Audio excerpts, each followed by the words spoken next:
Hello, everyone.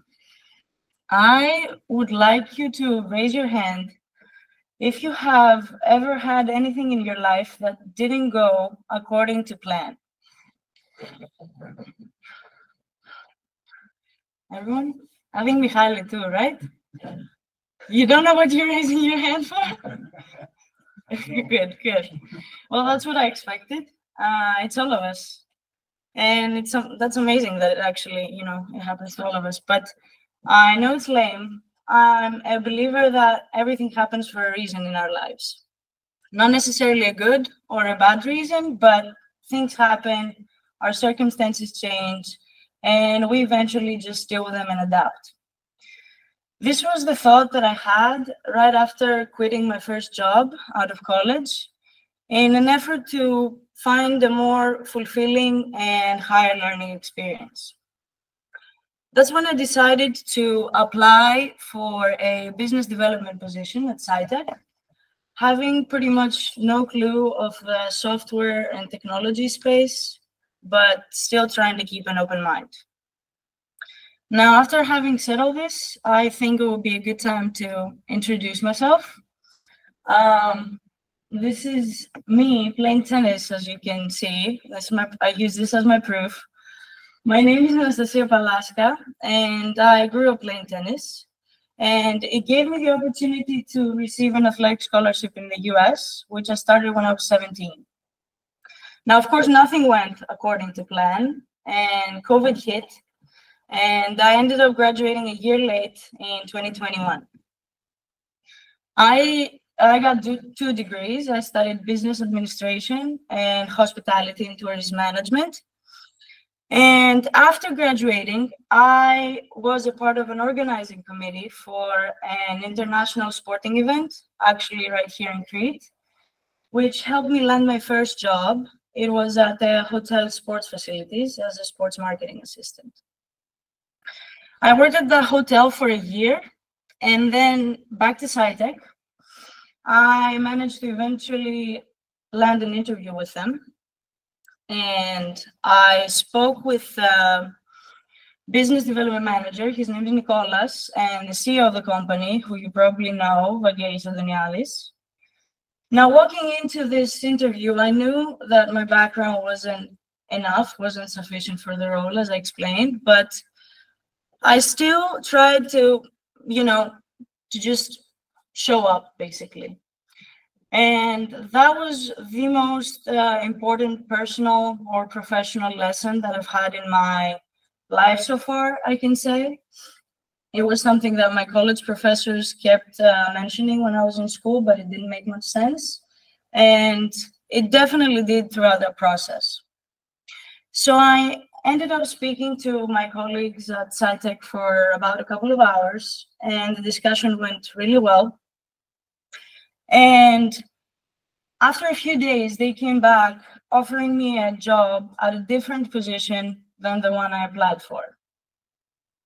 Now, what do you think my initial thoughts to this offer were? Was I happy, sad? Any ideas? Who knows? Who knows? We can find out. This was me. You watched the movie? This was me.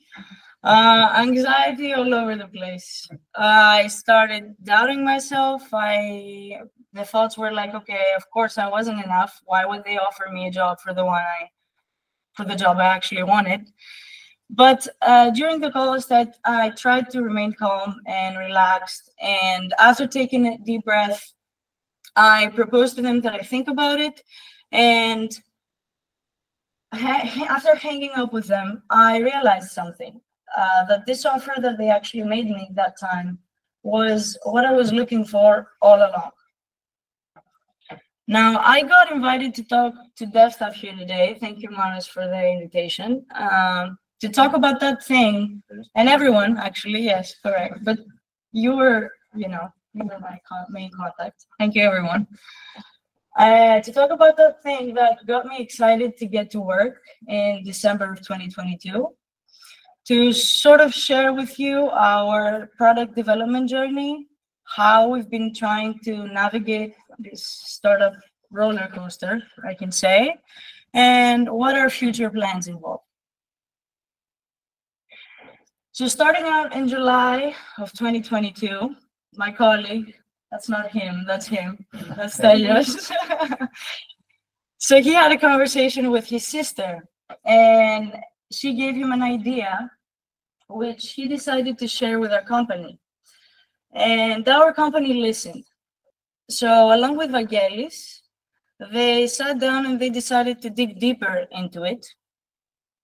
But they made each other one promise, that this time they are going to follow a proper product development process and not just jump from one leap of faith to the next like we used to do.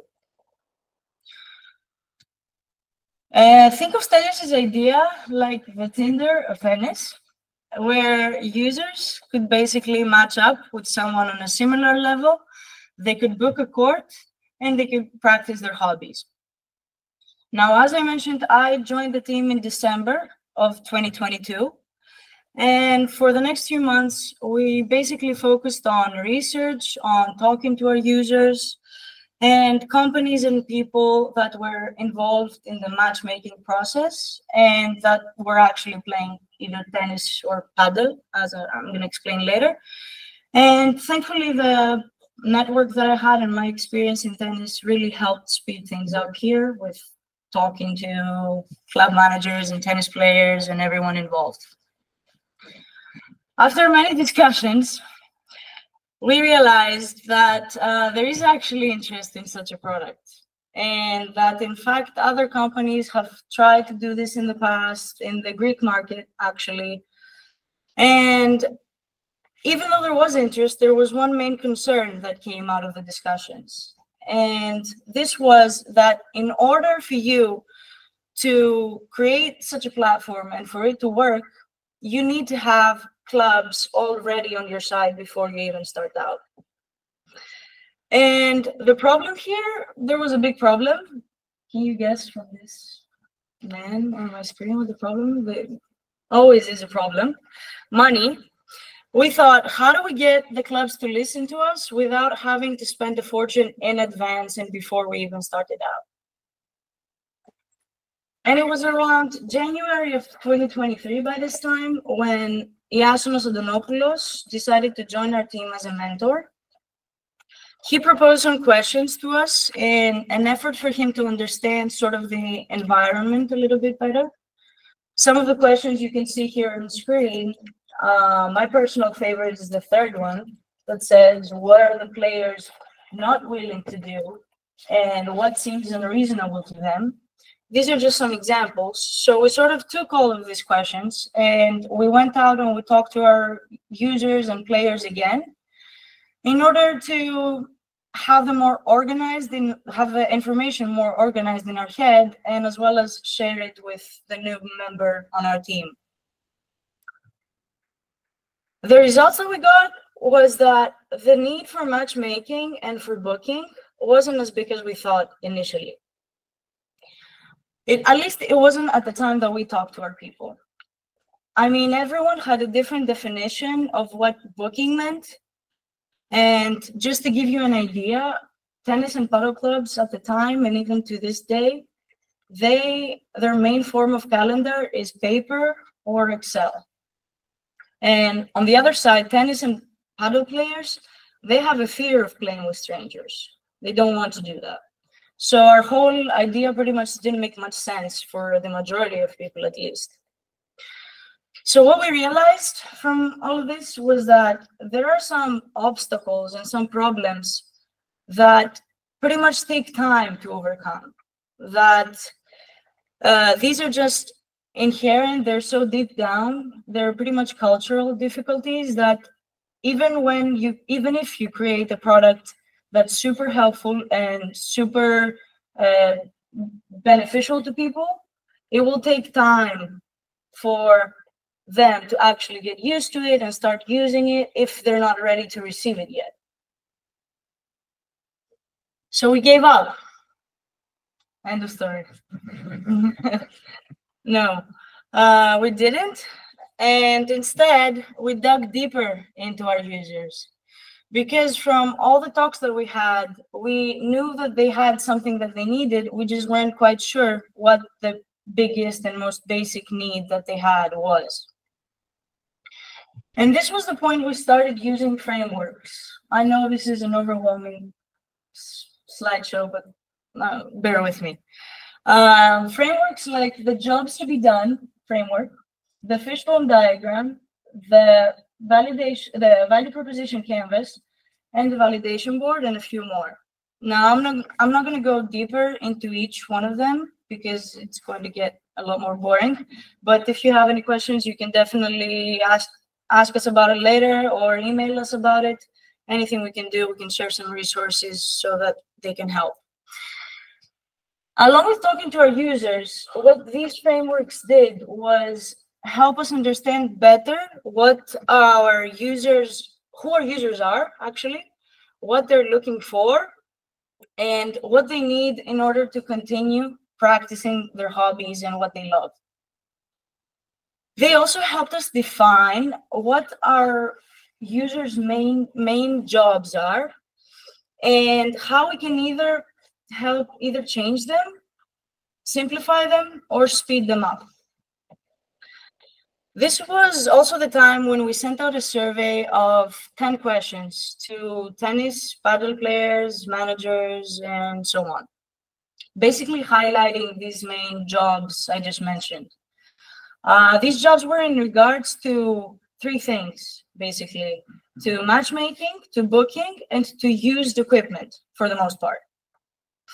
And after analyzing, actually no, we had 150 people that filled it up. So sufficient data for our industry, I would say. And after analyzing the results, our whole picture just got a little bit clearer.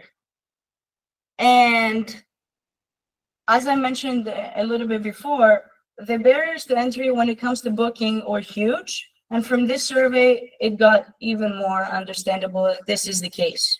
All of them from Greece or from? From Greece, yes, just from Greece.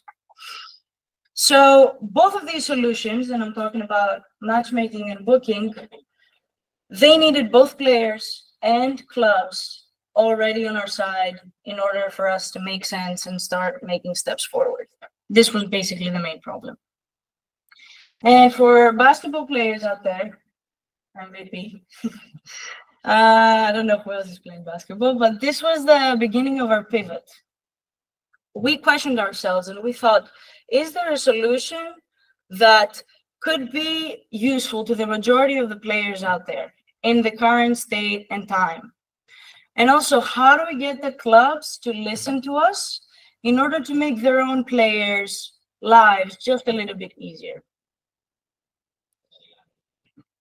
And I was doing just a little bit of research too on change and how, it's everywhere, and like Buzz here mentions, it's all around us. And I found it interesting that American employees in 2024, 52% of them are actually considering making a career change right now as we speak. And also that on average in our lives, we switch, I think this is actually US data. It's not for us, basically, you could say, but okay. We switch on average 12 jobs in our lifetimes. Isn't that crazy? How often we get to change and do stuff like that. Anyway, yes, I wanted to point that out because sometimes it is scary. Sometimes we might not know where we're headed next, but as we proved in the beginning, that was my survey. It's all of us. All of us go through it. Anyways, back to racket.gr and continuing with after our thoughts of our first pivot, we realized that the two main things that players needed were these two. Number one, equipment, and number two, community. I think the first one's pretty self-explanatory because in order for you to play and practice your hobby, you need to have equipment. It turned out that 87% of the people that responded to our survey were willing to purchase used equipment. Also, at the time, they didn't have a good enough way to do it, at least online. In regards to the second one, community, how it is in the industry right now, it's pretty much divided. People usually belong to a certain club or hang out with small groups of people, and they already have their network that they use and they go play and practice with. They didn't really have a good way to belong to a bigger circle and chat and connect and share news and everything. So what we thought would be beneficial in regards to community was that if we create a big and thriving community in these sports, in the racket sports, is something that will be beneficial to both players because they don't have it right now, but also to clubs because people is all that clubs need, is what they live and breathe for, basically. So we realized we had to go hunting again. This is us hunting. And we created a main customer problem hypothesis, I can say, and our riskiest assumption that we needed to go validate. These are basically, if you remember the frameworks I mentioned earlier, the bottom right, that's the framework that they mostly apply to. So our main problem hypothesis was that users, tennis and paddle players, they spend too much time on money on new equipment. And our riskiest assumption that we wanted to validate was that players, again, would be willing to use a tennis-oriented platform to buy and sell used equipment. It turned out that 7 out of the 10 people that we talked to this time would be willing to use, in fact, a platform that does exactly this. So our riskiest assumption, check.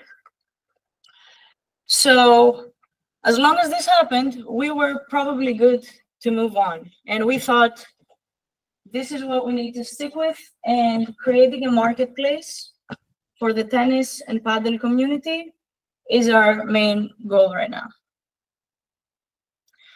Now you might wonder, why is this marketplace even important to them? Like, why do they even need it, and why should they care about it? From our talks that we had and from organizing our data into a value proposition canvas, we realized that there are 3 most important, the deepest obstacles, I can say, pains that they have. And these were in regards to payments, to shipping, and to trust. Now, this was the moment, after talking to all these users and, as I said, organizing, that we discovered the true main needs that our community had. And we instantly came up with possible solutions to give to them. Up until this point, we had a lot of information and we didn't know how to connect it, basically. But after realizing this, we realized that basically the entire marketplace industry, think of eBay, think of Scrooge, Vendora, and so on. These are the things that they're trying to solve right now and since their beginning, basically. So we said, okay, this is our main priority now. This is what we need to do. And after looking at our competitions, our users, and the resources that we had, we realized that creating a Facebook group would be our cheapest and probably safest bet in order to create this marketplace, because it had all the functionalities we needed, so no development on our side. And also it had all of our people in it already. People were accustomed to using Facebook. They knew how it works. So we thought, okay, let's go where they are. And we finally got excited to get to work. We created our Facebook group in July of 2023. And today we have almost 3,000 members. You're welcome to join our community, please. It's fun. It's not just buy and sell. We also have discussions and connect and, network a lot. I invite your friends. Do whatever it is you want. Check it out. It will be super helpful. So up until that point that we created our group, we only had a website that was simple. Yes. Did you own the domain? This is just a Facebook group. No. But you mean the racket.gr? Yeah. Yes. Luckily, yes. These smart guys before I even came in, so I take no credit for that. So we did have the racket.gr domain beforehand, and we created just a simple landing page that just promoted what we dream of doing in the future with no content pretty much on it, which of course raised the point that, hey, we need some more content on there. We need people to go back to it and keep coming back to us. So that was when this idea hit us, and it was to show the listings that are posted in our Facebook group, Facebook Market Buy and Sell group, for any of you that may know it already, what I'm talking about. Anyway, to show the listings that are posted in our Facebook group directly on our website and add more functionality to these listings than what Facebook's currently offering. Basically drive traffic to our site and eventually make racket.gr more popular, but without changing people's habits. And I'm talking about changing habits because, you know, even though change happens all the time, we don't want to change habits. We want to do certain things. I imagine you have a favorite grocery store that you prefer to go to, or you with coffee, you have a certain type of coffee that you want to drink, and that's the only thing you want to drink. You don't want to change that, and that's all of us, right? It takes time for us to change. So it's the same story with digital products like ours. That's why basically that was the main reason I think we decided to stick the Facebook route and stick to Facebook. Another reason why we decided to stick with Facebook was that because we will also be building a community this way. A community of people with who we could actually talk to. We can get feedback from, announce new things to, connect in any way that we can, and eventually give them value and also get some value in return because we will be having a community of all of them. And that's just super important. Now, the process I just explained it involved a lot of technicalities. If you want, Stelios is welcome for questions afterwards. You can ask them more. He knows a lot more than I do. We had to overcome all of those. And it has one big negative, I can say, which is that it keeps us super dependent on external factors like Facebook. You never know what's going to happen with them. And that might also impact us. So that's just something that we always have to stay on top of and to find ways in order to deal with it. So eventually, what does our product do? After, I don't know, 20 minutes, 30 minutes. We are a team of 3 people and with 1 developer, which we sort of made a promise to each other from the beginning that all of our feature releases are going to happen incrementally. This for 2 reasons. We believe that it's kind of naive to just spit out features without knowing exactly what works, without pretty much testing everything out. So we have a mindset of just create something, test it all over again, see what sticks, see what doesn't, and then basically craft whatever future plans that you have or your roadmap and adapt it accordingly. The second reason why we decided to release incrementally is because it gives us a reason to talk to our people. This way, we always have something new to announce, and people come back to us to check what's new and what's changed this week or this month. So it's an easy way to just stay on top of, you know, if you want to call it marketing, or I don't know what you want to call it. We have some changes pretty much every quarter. We introduce something new. So that's always exciting. From our research, we had identified our minimum viable product, which we took and prioritized and organized in our roadmap. So far on our site, we have implemented login methods using Facebook and Google. In-platform messaging. We also have a super cute, really nice, super designy shop page with filters like search, actually with features like search, filtering, sorting, and all the things that you can expect from a shop page. And recently, we released the option for our users to upload a listing directly on our platform and edit it as well. So hopefully one time we don't even need Facebook anymore. And soon we're going to release hand-to-hand payments. Why is this important? It's a big question. And we wanted to share our value propositions with you, so maybe you understand a little bit better.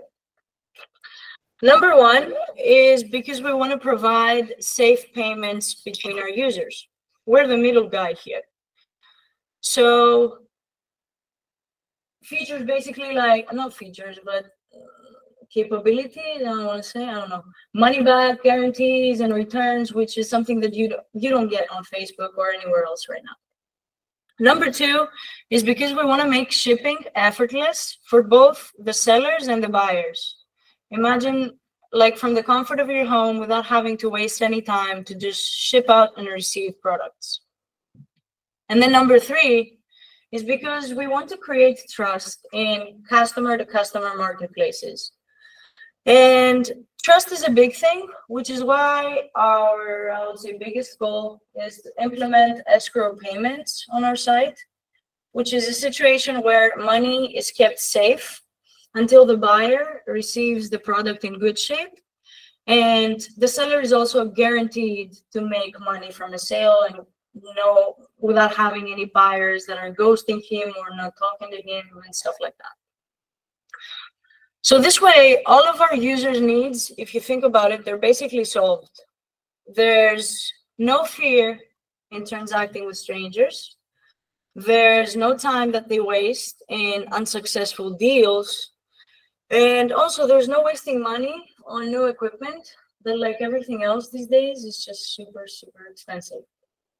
And to just pay it for your hobby, that's just illogical. That's a reason why people stop even these days. Eventually, the goal of this story is to become a trusted and convenient customer-to-customer marketplace. Yeah, customer-to-customer marketplace for sports. Now, the way we can achieve this, as I mentioned before, we release incrementally, and this way we think that we keep our users on their toes. And we've already started implementing our next feature, which is hand-to-hand payments. And this way, our users will be able to complete their buying journey simply just using our platform, not having to go anywhere else, talk on their phones or go to Facebook or chat. And next up, we have payment and shipping. We want to provide fast and secure ways of shipping and receiving products. And imagine like pickup lockers, pickup deliveries, money back guarantees, as I explained earlier, and so on. Number two is we want to continue growing our tennis and paddle community, as well as continue providing value-added content both on our site and on our social media. And last but not least, we want to take our marketplace to the next level with things like listing pricing comparisons, like user analytics dashboards, and AI product recommendation tools for beginners, and a lot more fun ideas. If you have any ideas, welcome to hear them. Now, our purpose in all of this is to promote sustainability and a circular economy in sports. You probably didn't know, but tennis racket production generates 6,000 tons of biodegradable waste each year. 6,000. It's pretty self-explanatory that buying used equipment significantly reduces this and our environmental footprint, basically. So buying used, of course, is undeniably a good way to save money. But the most important thing in all of this is that with just this one small practice, I would say, we can now make a positive impact on our planet and our environment. Our vision eventually is to connect and grow the recreational sports community using the power of technology. Starting from Greece, eventually, we hope many more countries, places, sports. And this is racket.gr. This is our story so far. Hopefully we can continue to do this because it's been really rewarding. It's been really fun, at least for me, Stelios, I think for you as well. And full of lessons, most importantly. And sometimes, of course, I use this picture, I'm sure you understand, to just show that sometimes things don't work out and they don't go according to plan, but eventually it all sorts of sticks and connects and makes sense.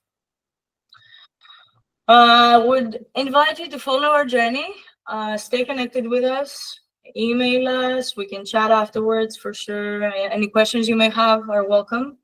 And I really wanted to thank you again for giving us the opportunity to talk and share our story. Hopefully you found something interesting out of this. And thanks again for listening. I appreciate it.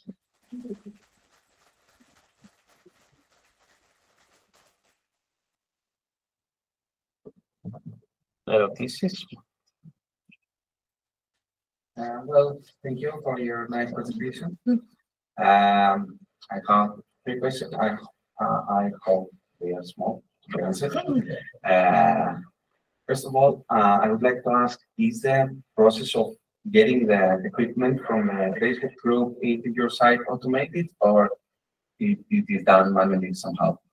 In this question, I answer semi. So, it is automated from Facebook APIs. Okay. Right. So full. It was I don't know. Okay. The other question is, have you completely abandoned the multiplayer functionality that you were referring at the start? Or Great question. We have not. So these 3 things I mentioned, they do make sense. 3 things I'm referring to: booking, to matchmaking, and to used equipment. It was just that from all the data, this had more chances of growing a community faster and better. It was more popular, let me put it this way. At least in 2022, they were started building. So eventually, if you go on our website right now, you will see that we're not just about products. We also have, for instance, a tournaments page where recreational tennis players can go on, and it's basically a calendar to show you where the next recreational tennis or padel tournament is played in.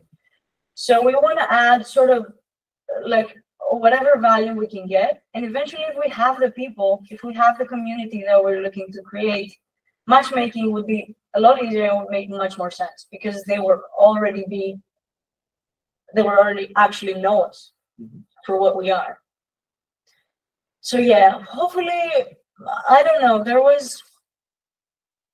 I think, as I explained, the percentage was like not that big of people that they actually were willing to play with someone they don't know or to use their phone to match up with someone. They want to, I meet you now and let's go play. That's how things work.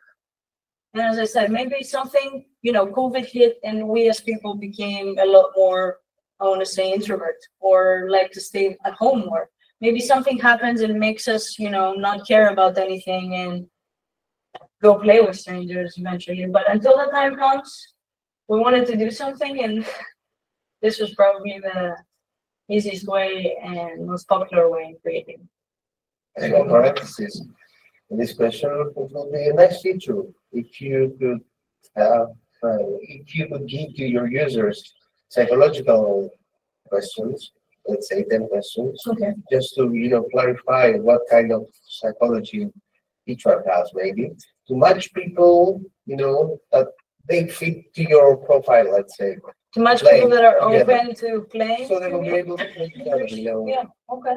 maybe matching an algorithm that gives you the matching, So you mean not just level-wise, like I am a beginner, you're a pro, but also like character-wise, Yes, personality-wise. yes, maybe you could connect people between each other, I think it's a great feature. It's really good. Yeah, you have a third one. Yeah, I have a third one. I will sorry. How do you make money? One, and it's followed up by four. sorry, number four. And if you are in a growth phase and expect to make money later. Correct. Yeah. The second one is first. I'm gonna ignore your first question and I'm gonna move to the second one. We are in a growth phase. So as I said, right now with the hand-to-hand payments feature, closing out one buying journey, and then we want to add payment via card or PayPal or whatever it is we want to add, and that's the moment that we're gonna start making money through a commission from each sale that is made on our site from the seller. So up until that point, we're super focused on community and people, on them starting to know who we are and what we do. And up until that point, we're growing.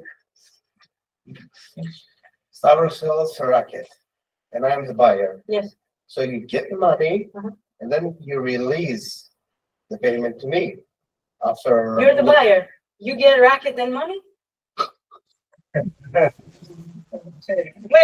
maybe I mixed up your own. He gets the money. He gets the money. So you release when I will be, let's say, everything is fine. The racket is fine, and then you release the money to Stavros. That's so exactly. You guarantee you are in the middle. That's exactly it. All we're doing is just being in the middle because there's a lot of frustration, and that's why people actually don't. They have a lot of equipment that just sits at home, and they don't sell it because they go on marketplace and someone steals from them, or they don't know enough people to sell to. So that's what we're trying to do. Go in the middle and secure that even if you don't know the person, it's fine. You will get what you order, and they will get the money. And you don't get nothing out of it. Right now? Yeah. Right now, no. Right now, just laughs and meeting people, and as I said, community. That's all. That's all we try to do. But that's because the escrow payments are not ready yet. Did Correct. I get that right? Correct. So what you just described isn't happening. If you remember the slide with payments, shipping, and I forgot the what was the trust. Thank you. You forgot Someone's trust. paying attention. I forgot my own presentation. Good. Yeah. So these three things, in order for them to be complete, they need escrow, basically. That answers your question. So that's the true value that we want to give to the world. Did you have any difficulties with the Greek financial system or Greek laws in order to be in the middle, Did you have any issues? Thankfully, there are businesses that do that.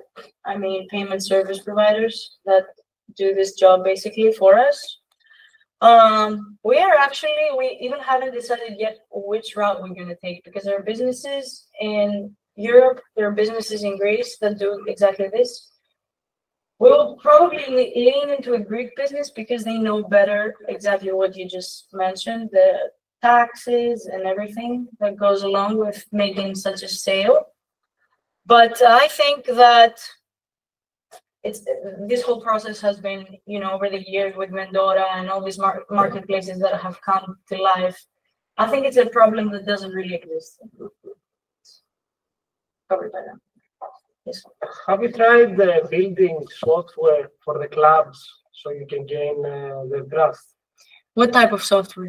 For example, I'm guessing that they need software to manage their schedule. Correct. So if you provide also this software, except from having a seamless integration between the two products, the club can also trust you more. Absolutely, yes, yes.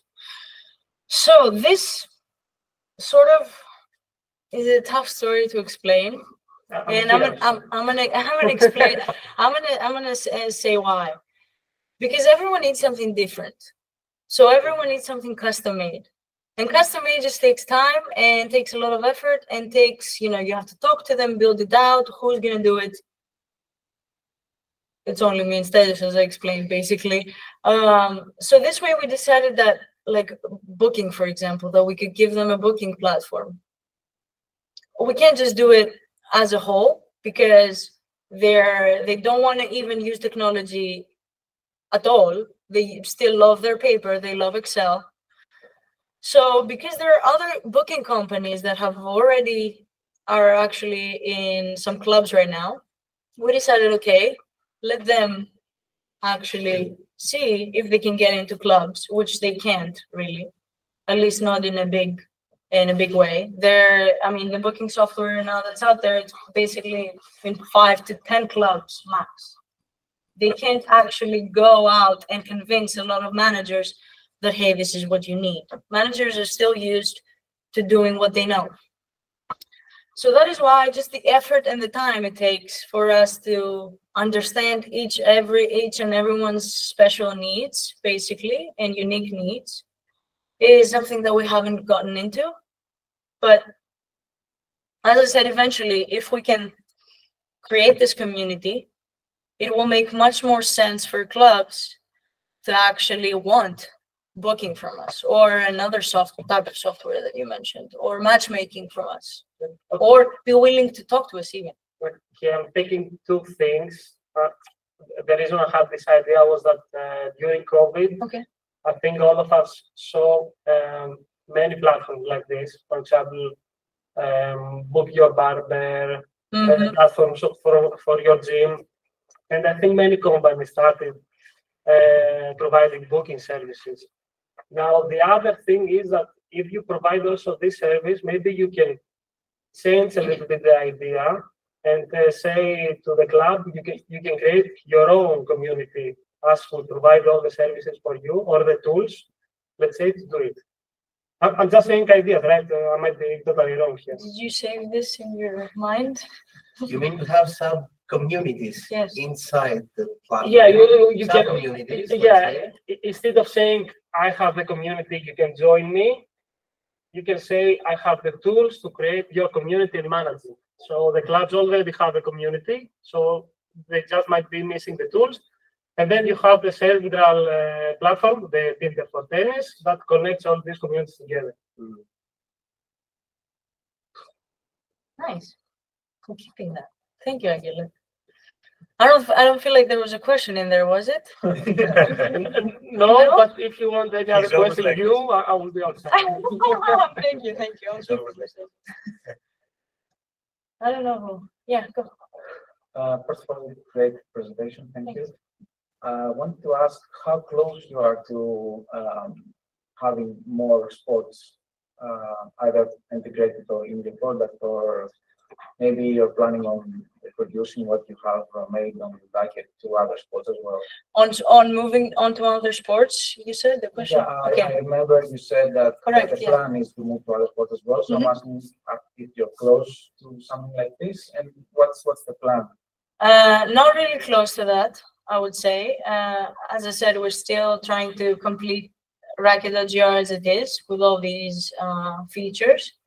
But this is a big decision to make because we haven't yet analyzed and actually even done any research on what is better, to move racket.gr all of Europe, or to just add 100 sports to it and just stay in Greece, or go to all of Europe with 100 sports. I don't know what will make more sense. But if you think about it, if we want to move to other sports, it's probably going to be a change of branding, change of names, change of everything.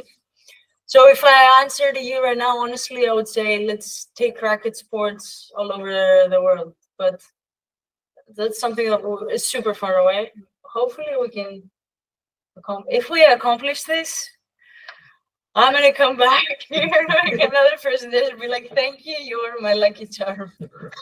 Yeah. We have affected by the release of Scrooge scope, and after that, have you considered making racket.gr something like marketplace aggregator for racket equipment? Great question. If we were affected, we were inside out anxiety phase. At least I was. I was super stressed when we found out about this. And from what we realized so far is that I don't want to say that it's a competitive advantage that we have, but it's just so niche. We're only talking tennis and paddle players. We only care about community. We give them value, as I said, and they seem to be respecting it and enjoying the value that we give. So that's our target. And Scrooge doesn't have that. Scrooge has just everything. I mean, if you take a look at their filters and the search, it's just, for me, it's overwhelming because they have so many things. They have computers. They you know better than I do. They have everything. So to me, just simply this targeting would make a recreational tennis or paddle player choose us instead of Scrooge. Of course, they have the huge advantage of Scrooge's shipping and everything, security, they also provide it. That's important, but again, community, I'm gonna mention it again, is I feel like what would differentiate us from them in the long run. The thing is, have you considered taking this, let's say, listing as a marketplace like we have Facebook to get the rackets equipment from Scrooge? Yes. Like another source. Yes, that's a great. We definitely consider getting rackets and equipment in general from other Facebook groups to us, but that's not really popular. I mean, that's not really popular. There aren't really many other groups that do this and with whole different content than ours. But what you just said, I'm gonna write down. Thanks. I think we talked about this, Davis, haven't we? Did you get the question? Scrooge to racket? So racket. I don't remember. Great. That's why I shall write it down. So I have a question. In other marketplaces like car.gr, you have the option to add like not just use like equipment or cars and motorcycles, but new one too. Have you dealt with it already? Have you thought about it already? Are you going to accept that kind of like shops or anything? Because this raises competition for like consumers that want to exchange just their used like equipment. So at the moment we accept new equipment, even if it's new, but from an individual, not from companies. And as long as the community is important for us, and that's going to be a long time, we're only going to stick to individual users and not companies. But what Scrooge is doing basically with shops and everything, that's also an idea if we want to increase the number of listings that we have. It's just, to us, it kind of dilutes our value proposition, basically. We're saying that we're always there for the people and everything, and this will make it a lot more businessy, I want to say. It will make it less for the people. So to follow up, something we're trying to avoid, yes. All right, so to follow up my question,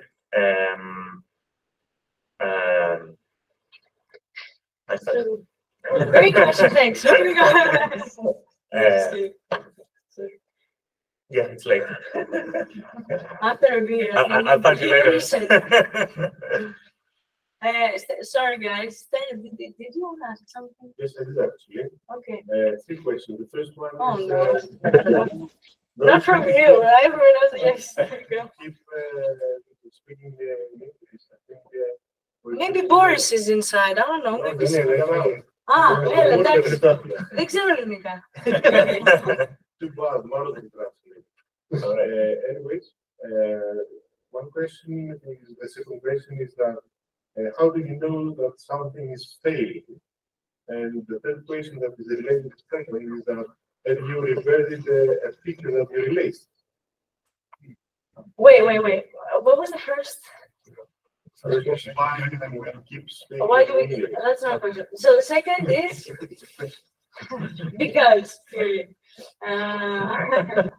What was the second? Well, how do we know something is failing in regards to features?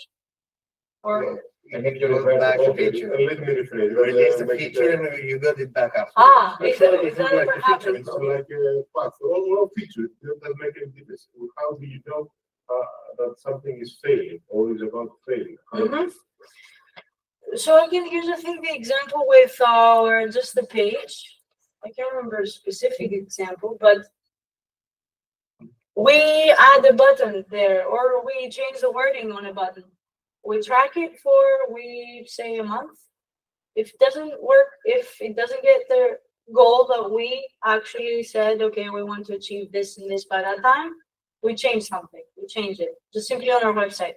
Now, in regards to features, I think, I'll find an example. Recently, when we released the add a listing feature on our site, we realized that people had a problem and have this little step of actually, it's not a little step. If you are logged out and you start the whole listing process, you can start it. And then we gave you the pop-up to actually log into our platform and publish it eventually.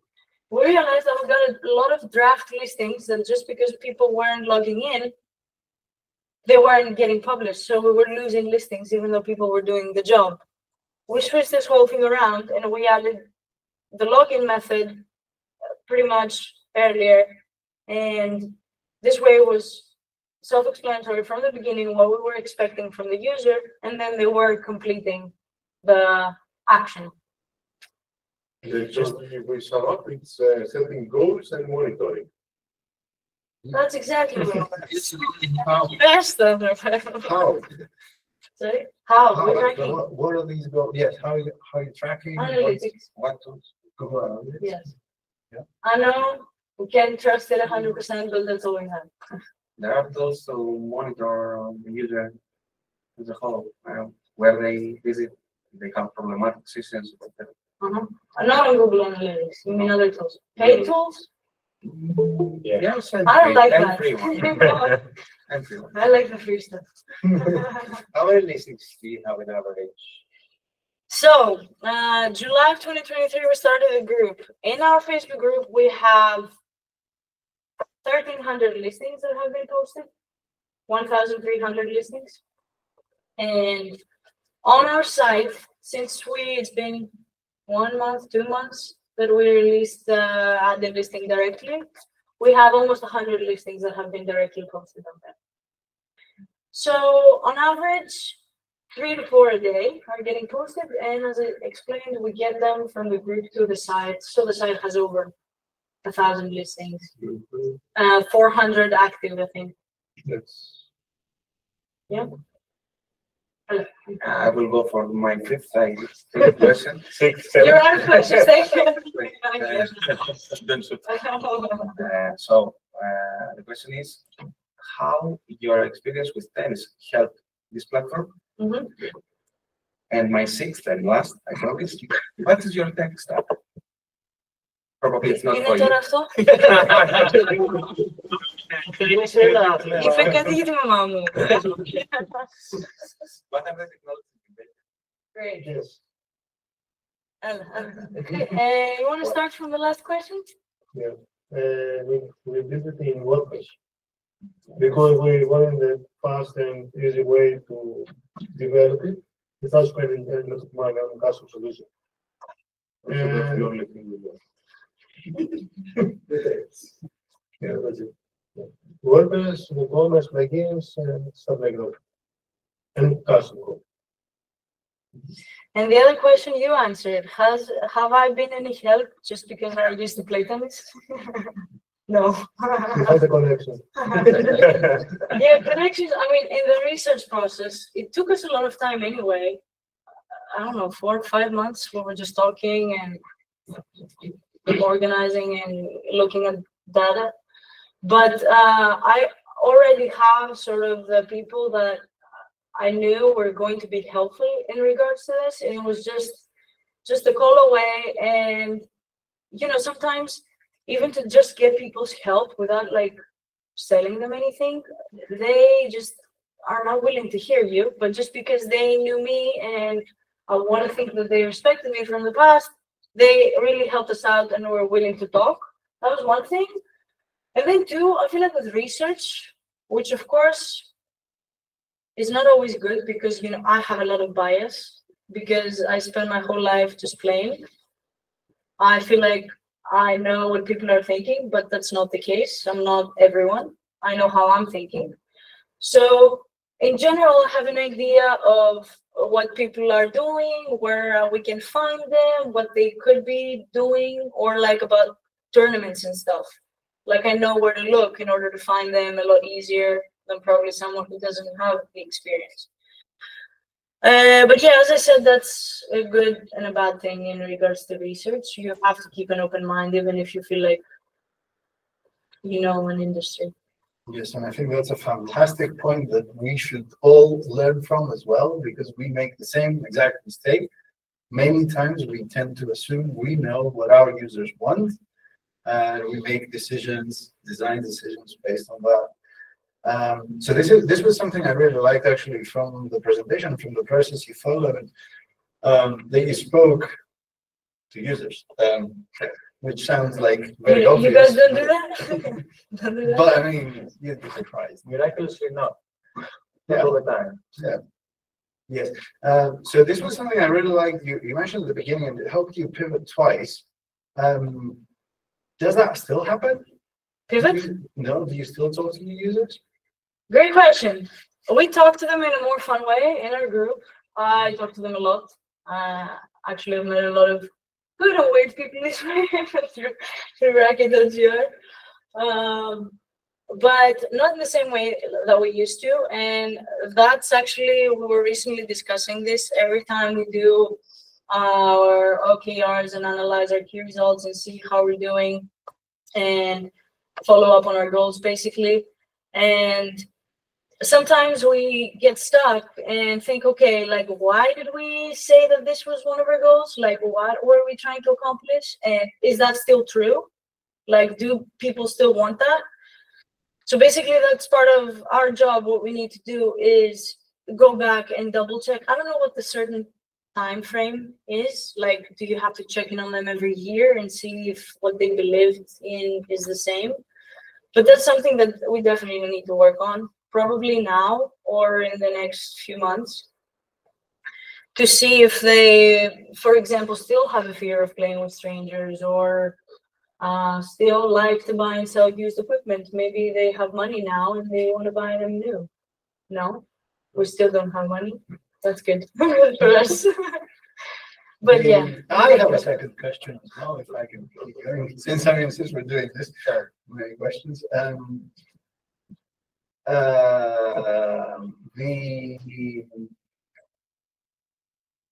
What am I doing? I'm doing something. I'm not gonna look at you guys. You forget what you want to say. Meanwhile, I've come up with So I remembered my previous question, but it's, I mean, I thought of a better one. So you haven't been through what I have, having a clear bias. What you guys have been, during the process of taking interviews and everything. I mean, you haven't mentioned briefly what happened and how you did it, how you confirmed or rejected your assumptions. But what were your key takeaways from this process, like as Anastasia and Stelios, because I know Stelios has some things to share, but he's too shy. So whoever of you two is willing, I mean, for me, it would be your takeaways would be really valuable for moving on and taking if you're talking to people right after the ways you're talking, what you were expecting to hear, how things turn out, or whatever. Yeah, I feel like you can say two that stand out for me. I don't know, Stelios. I sort of mentioned them in my presentation, but maybe I didn't highlight them. One was that, okay, we talk to people. That's a good thing, that we cared enough to do that. But also just talking to them, you get a lot of information. And I don't know, I'm just saying random numbers. 70–80% of them is junk. It's not what you care about. So the way you organize them, I would say put them in the framework or whatever works for you, is how you actually find out what their point was. You sort of have to translate their words and try to make meaning out of everyone. Try to understand what the main point that the majority of them want. That was a hard thing to do, but that was also like the biggest lesson for me in the whole process. And the second one, key takeaway, I also forgot it. So No, I had it ready right when you asked the question. I was like, okay, these two things. So is it about time to call it a night and go for Yeah, we can. So yeah, we keep going. So where's time? Can I ask you something? Oh, sorry. Excuse me. I forgot it. It was just a part of, you never know. Even if you say, okay, the problem is this, the need is this, check, I'm going to do this. Even when you do it, it doesn't 100% mean that that's the right way to do it. Okay. So even the afterwards matters. Like you need to be willing. This guy left. But you need to be willing, and that's what I hate doing. Like if I feel like I've done research, I've done a good job, and I'm ready to go, let's create this. And I've created something I considered good, and I understand that people are not using it. I turn to them and I'm like, are they done? It's their fault that they don't understand, but it's not their fault. It's probably something I did wrong, something I said wrong, something in my words or in the color of a button or whatever that you need to change. And that's the thing about why it's important to actually talk to them again and again and again. I also remembered my question. It's back to the product and you mentioned that something trust was the third one. So about trust, one way to address it is the escrow payments. Right? Is there any other way you're thinking of dealing with that, building, like helping sellers build trust? I guess it's for the sellers that the trust. The buyers, but so I mean, another marketplace is eBay has stars, right? Correct. You have stars and ratings, and this is one feature that we want to develop as well. It also, in case you didn't know, it helps with Google as well. I didn't know that. Ratings, and it's probably actually a prerequisite in order for you to be shown, for your products to be shown on Google Shopping. Okay, fun fact. But ratings is one, and then another is that a part of having a close, I would say, community to this day is we get to basically authenticate all of them, know them pretty much. We have to accept the listing. We have to check. I know this doesn't scale, but we always check. We always check who's coming in, who's coming out.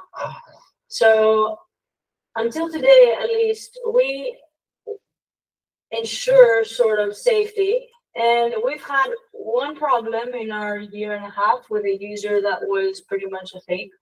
And he was banned from day, not one, but day 2. What happened? He was posting on Facebook and he was just changing locations every day. Okay, posting from this and that island.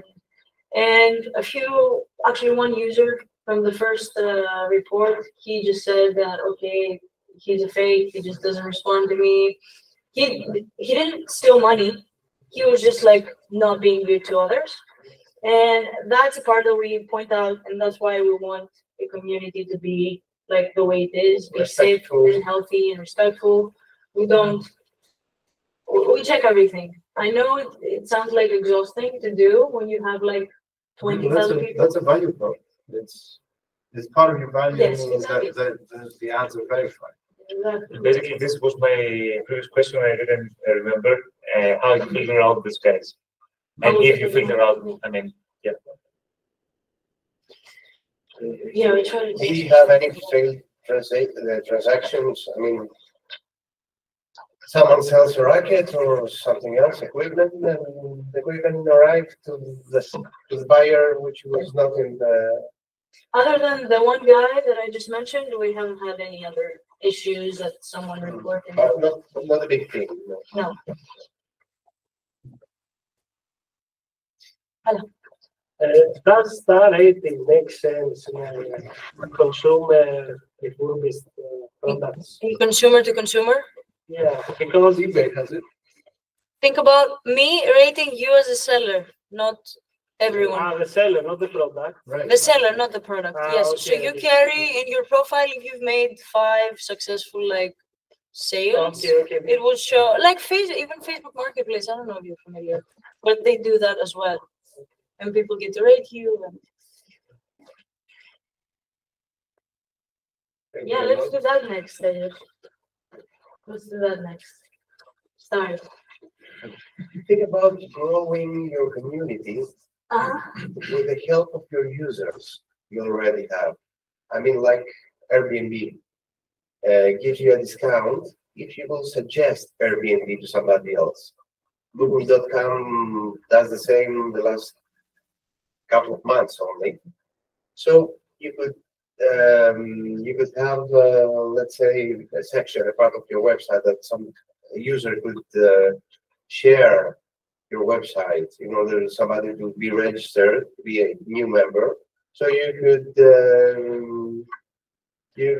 give a discount maybe or 0% for 2 buying for 2 sellings, or I don't know what else. So I think it would help you to grow your community even more, to empower the growth. That's a great point. You know, what we always try to think is that if we give them enough value, they will do it themselves, probably. So we're like super focused on, okay, what can we do next to help them? For them to feel like, this is amazing, I like this, I'm gonna share this. And we aren't focused on what you just mentioned. And so far, it feels like our method has been a steady but slow growth, at least in our community, I would say. So maybe using what you just said, it will help us hopefully change that a little bit, make it faster. Because it really, I don't know if any of you guys have tried to build a community, at least that way. I know you are a community here, but that way specifically, I didn't expect it to be that hard. And I was like every day I was looking at the stats and everything. I'm like, okay, it takes so much time, so much time. Yeah, a lot of efforts.